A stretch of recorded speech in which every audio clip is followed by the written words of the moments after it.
로판은 로판만의 재미가 확실히 매력적인 것 같습니다. S급 헌터가 로판소 악역공녀로 재빙이 된 이야기. S급 헌터는 악역공녀가 되기 싫습니다. 소개하겠습니다. 4년 7개월 끝에 공무원 시험에 합격한 주인공. 그녀는 외식하러 가던 중 차에 치여 죽었죠. 죽은 주인공은 공무원 공부 중에 읽었던 헌터물 소설의 주인공으로 빙의됐습니다. 회귀 능력을 가지고 있던 주인공은 58번의 회귀가 반복되는 동안 탑을 클리어하지 못했습니다. 그런 가운데 마지막 층에서 동료들이 죽고 혼자 살아남아 최종 보스를 맞이하게 됩니다. 수많은 회귀 덕분에 보스 패턴을 외웠는데요. 보스를 압살하자 보이지 않았던 끝이 보였습니다. 그 결과 탑의 주인을 소멸시켰으며 보상을 받아 원래 세계로 돌아갈 일만 남았죠. 하지만 탑의 주인이 죽기 전 남긴 강력한 저주, 헛소리라고 판단한 주인공이었지만 시스템 보상을 보자 당황할 수밖에 없었습니다. 그 보상이란 본래 세상의 복귀가 아닌 소설 작가의 차기작 주인공으로 재빙의하는 것이었죠. 정신을 차렸을 땐 로판 소설 속 주인공이 빙의된 상태, S급 헌터였던 시절보다 능력치가 하락된 걸 알았지만 감옥을 벗어나는데 아무 문제 없었습니다. 그 뒤 주인공의 가족을 만나 상황을 듣게 됩니다. 황태자의 약혼녀인 성녀를 죽였다는 누명을 말이죠. 그리고 퀘스트가 주어지면서 누명을 벗어나야 했기에 한 달의 시간을 가지고 결백을 증명하겠다고 얘기하는데 과연 주인공은 원래 세계로 돌아갈 수 있을까요? 상당히 과몰입하게 만드는 작품입니다. 흔한 악녀 로판 빙의 소재를 꼬아서 참신함을 보여줬으며 작품의 이야기가 상당히 흥미로웠습니다. 그리고 작화도 검증된 작가님께 보는 맛도 좋았고 여러모로 매력을 잘 보여주고 있다고 생각합니다. 추천도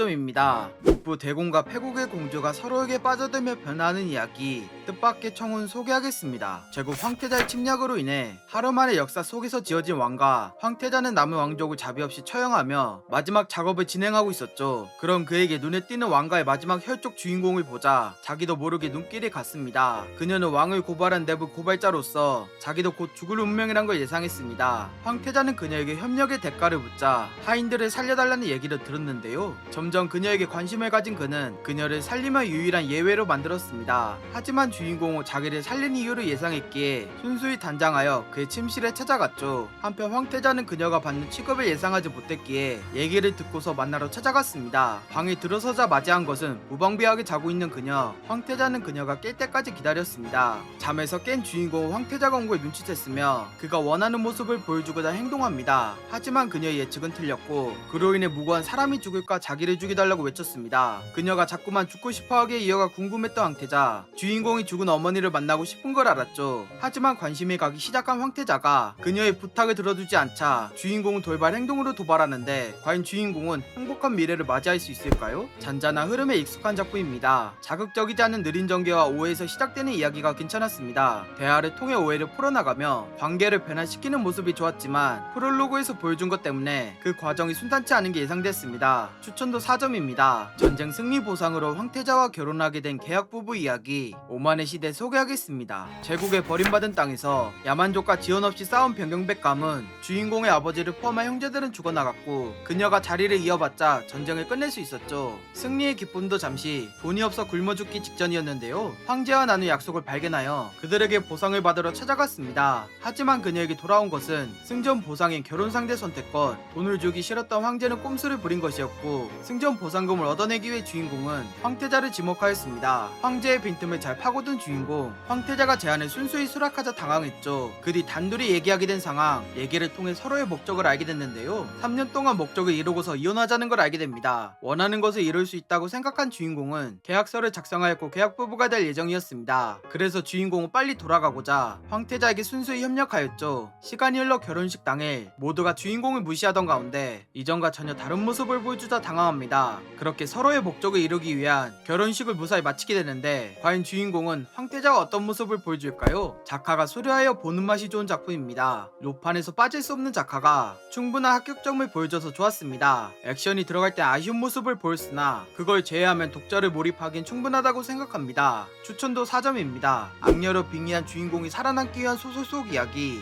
악녀는 조용히 살고 싶은 뿐인데 소개하겠습니다. 여행을 가기 위해 비행기에 탑승한 주인공. 그녀는 비행기가 이륙하던 중 폭발하여 죽고 말았죠. 죽은 그녀가 그녀가 눈을 떴을 땐 동생을 질투하는 소설 속 악녀로 빙의됐습니다. 주인공은 소설 속 세계인 걸 깨달았으며 악역의 미래가 어떻게 되는지 알게 됩니다. 하지만 현실을 받아들인 주인공은 악녀를 포기하고 귀족으로서 편하게 지낼 예정이었죠. 그런 평화로운 일상 가운데 그녀가 잊고 있던 악녀의 최후를 떠올립니다. 그래서 비참한 최후를 받고자 노예 시장에 가려던 때 미래에 자기를 죽이는 최종 흑마 아스칸을 만났습니다. 당황스러웠던 주인공은 생각을 정리했으며 악몽을 꾼 덕분에 계획을 실행하게 됩니다. 그녀는 가장 먼저 그의 거처로 옮겼으며 자기 시동으로 데리고 다닐 생각이었습니다. 그리고 가까운 사이가 되면 죽지 않을 거라 생각한 주인공은 그의 낡은 옷을 새로 맞춰주고 함께 식사했습니다. 이전과 다른 주인공의 행동에 아스카는 어색했으며 이번에는 어떤 방식으로 괴롭히려는 것이라 생각했죠. 그런 생각을 모르던 주인공은 식사를 마치고서 아스칸이 데리고 바깥으로 산책을 나갔습니다. 두 사람 함께 별을 보고 있었는데요. 아스칸이 주인공에게 진심을 털어놓았습니다. 그렇게 그의 속마음을 알게 된 주인공은 진심을 담아 사과하여 더 혼란스럽게 만드는데 과연 주인공은 악녀로서 죽음을 피할 수 있을까요? 익숙한 맛을 보여주는 작품입니다. 악녀 소재로 보여주는 흔한 빙의물 이야기로 나름 괜찮은 모습을 보여줬습니다. 악녀로서 변하는 과정과 흑막과 이어질 것 같은 로맨스의 그 맛이 좋았습니다. 추천도 3.5점입니다. 악녀로 빙의된 주인공이 살아남기 위해 독립하는 이야기, 악당 가족이 독립을 반대한다 소개하겠습니다. 실수로 어머니의 유품을 깨뜨린 주인공, 그녀는 전생의 기억을 떠올리게 됩니다. 소설 속 악당 가문의 악녀로 빙의된 것이며 그녀의 죽음은 확정이라는 것을 알았죠. 원작 소설을 알고 있기에 주인공은 공작가를 벗어나 죽음을 피할 생각이었습니다. 하지만 도망가는 것은 불가능했기에 독립하는 방법을 선택하였습니다. 그 시작으로 황태자와 파혼하는 것이었는데요. 서신을 받은 황태자는 당황하였습니다. 한편 주인공은 아버지에게 불려 파혼 편지를 보낸 잘못에 대해 추궁당했죠. 잘못을 인정하지 않은 주인공은 방에서 근신하라는 벌을 받았습니다. 근신 처분을 받고 돌아가는 길, 주인공은 다른 가문의 사람이었기에 들키지 않고 정화의 능력으로 돈을 벌 생각이었습니다. 그래서 공작 부인을 찾아갔고 그녀가 만든 해충제와 해독제를 보여줬습니다. 공작 부인을 의심하던 가운데 거짓말을 통해 상황을 넘겼으며 해독제의 성능이 검증되자 주인공이 요구합니다. 대신 팔아주고 일정 부분의 돈을 달라고 말이죠. 그리고 거래가 성사된 주인공은 갑작스럽게 찾아온 황태자를 만나면서 그가 파혼 요구를 받아들이지 않겠다고 얘기하는데 과연 주인공은 무사히 독립할 수 있을까요? 은근 맛돌이인 작품입니다. 익숙한 악녀 설정이라 기대 안 했지만 세세한 디테일 차이의 내용이 좋았습니다. 그리고 착각물 특유의 재미를 잘 살려 보는 동안 재밌게 볼 수 있었습니다. 추천도 4점입니다. 언니 대신 피폐물 남주의 소유물이 된 주인공 이야기,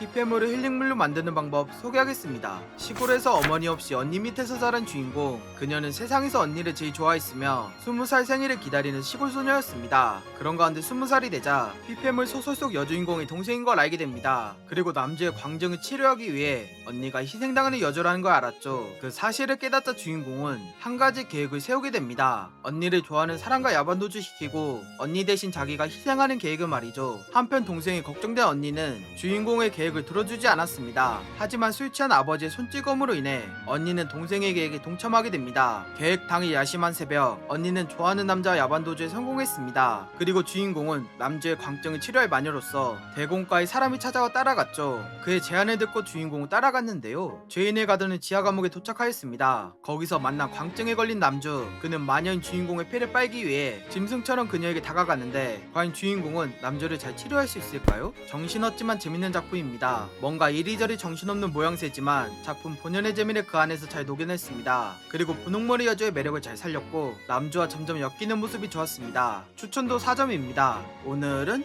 여기까지. 도움이 되셨다면 구독과 좋아요 눌러주시면 감사하겠습니다. 빠빠.